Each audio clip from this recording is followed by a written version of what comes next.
Hey everybody, Daryl Vance here with EAK Farm, and today's video is not going to be so much about farming.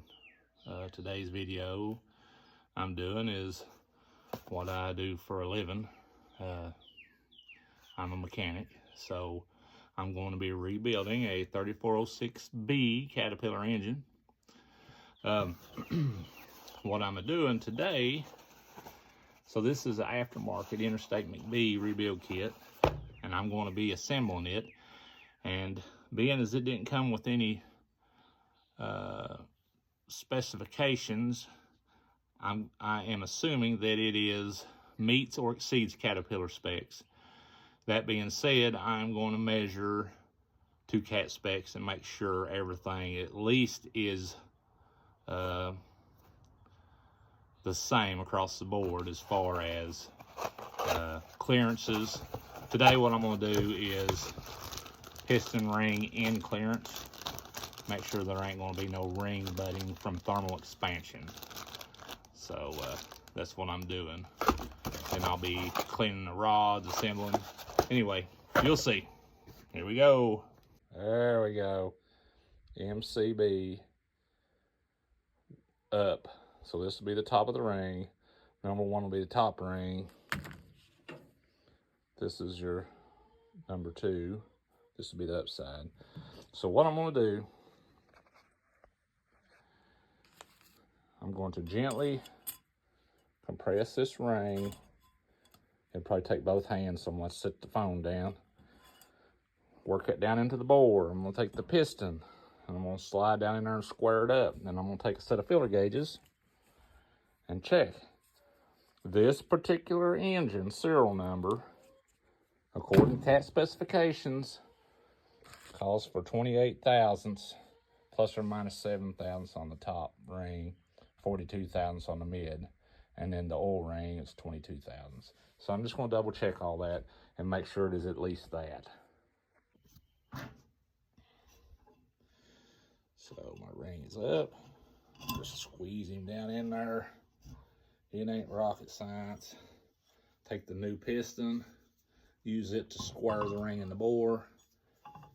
I like to slide it down there just a little ways there.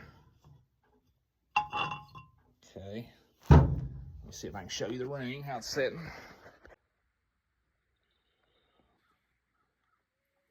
So 28 was too big. It says plus or minus 7 thousandths.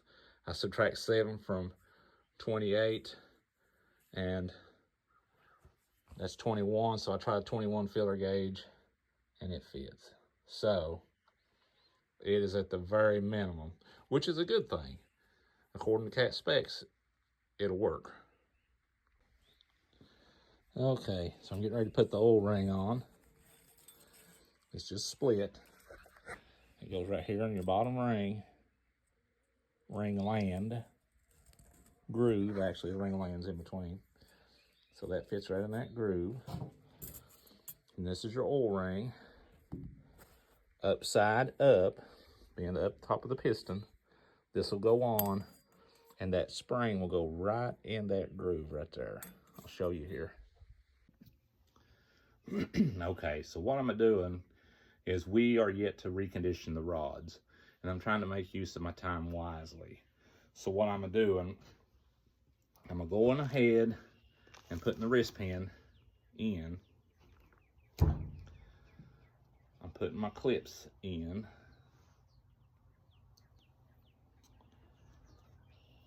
I'm going to go ahead and squeeze the rings down with the ring squeezer. I'm going to install the piston into the liner, and I'm going to store the liner until the rods are reconditioned. When we get the rods ready, I will slide the piston out the bottom of the liner just enough to slide that wrist pin out, put the rod in, and slide the wrist pin back in, replace the keeper. That way, I'm not having to squeeze the rings again. So let me go ahead and install this if I can. Make sure it snaps in place. I've already installed the oil ring. That is my second ring, number 2 up. Notice it's got a groove to the inside.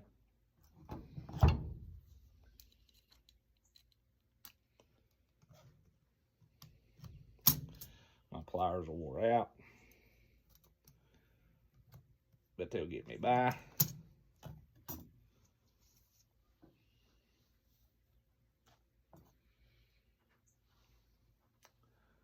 Top ring, number 1 up.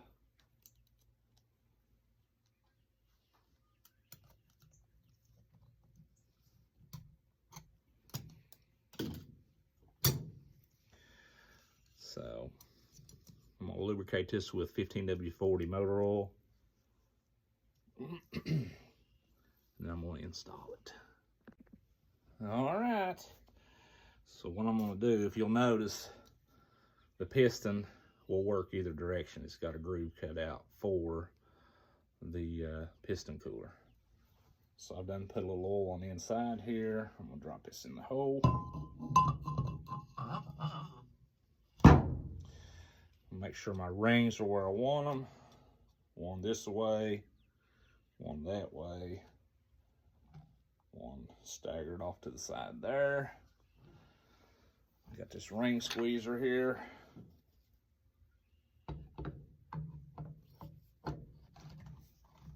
Squeeze that good and tight. Wooden handle.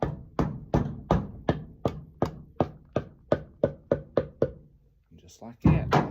So now that is in the cylinder, I'm going to reinstall this bag to protect it from any moisture.